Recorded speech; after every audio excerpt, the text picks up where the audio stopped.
بعد اتهامها بفضحها أسراره، طليقة اللاعب أناحي تخرج عن صمتها وتكشف الحقيقة.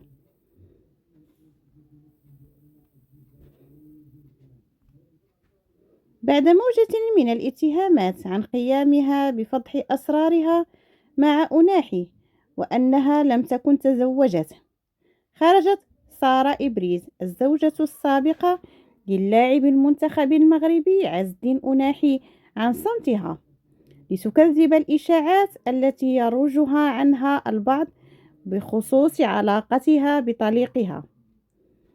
ونشرت سارة عبر حسابها على الانستغرام تدوينة طويلة بعنوان توضيح هام: النهايات أخلاق.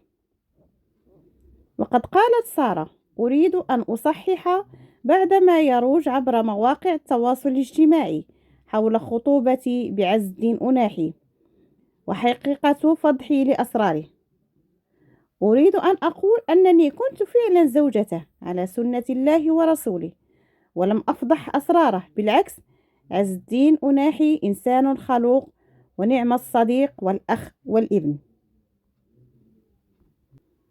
وتابعت: علاقتي به بدأت عندما كان يلعب في نادي أرفونج قبل أن يلتحق بنادي أنخير بالمنتخب الوطني. يعني علاقتي به كانت بريئة، وتوجناها بالزواج الذي يعتبر مسؤولية كبيرة. وأضافت كذلك: عز الدين إنسان موهوب وناجح في حياته الكروية والمهنية بشهادات عالمية، لكن أنا وهو لم ننجح على المستوى الشخصي، ولم تنجح علاقتنا الزوجية، لذلك ارتأينا أن الطلاق هو الحل الأنسب بالنسبة إلينا، ولكن ليس بمفهومه التقليدي. نحن لسنا أعداء،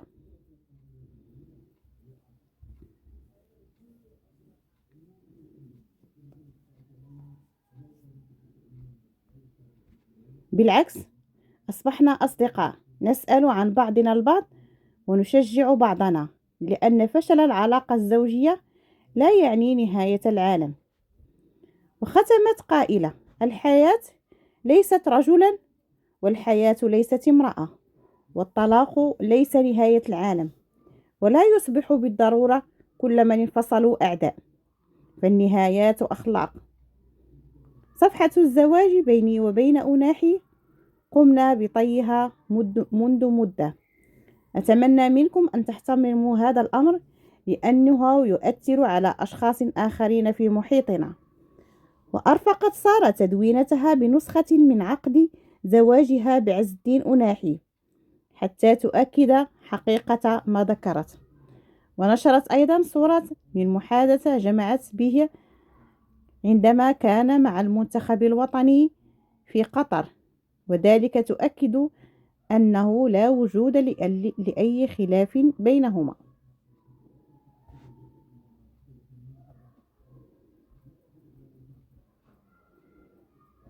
ولا ننسى ضجت وسائل الإعلام ووكالات الأنباء الدولية بتغطية وصور وفيديوهات للاستقبال الذي وصف بالمبهر الذي حظي به المنتخب المغربي لكرة القدم أمس، انطلاقا من مطار سلا الرباط إلى القصر الملكي، حيث كان الملك محمد السادس في انتظار أعضائه لتوشيح صدورهم بأوسمة ملكية.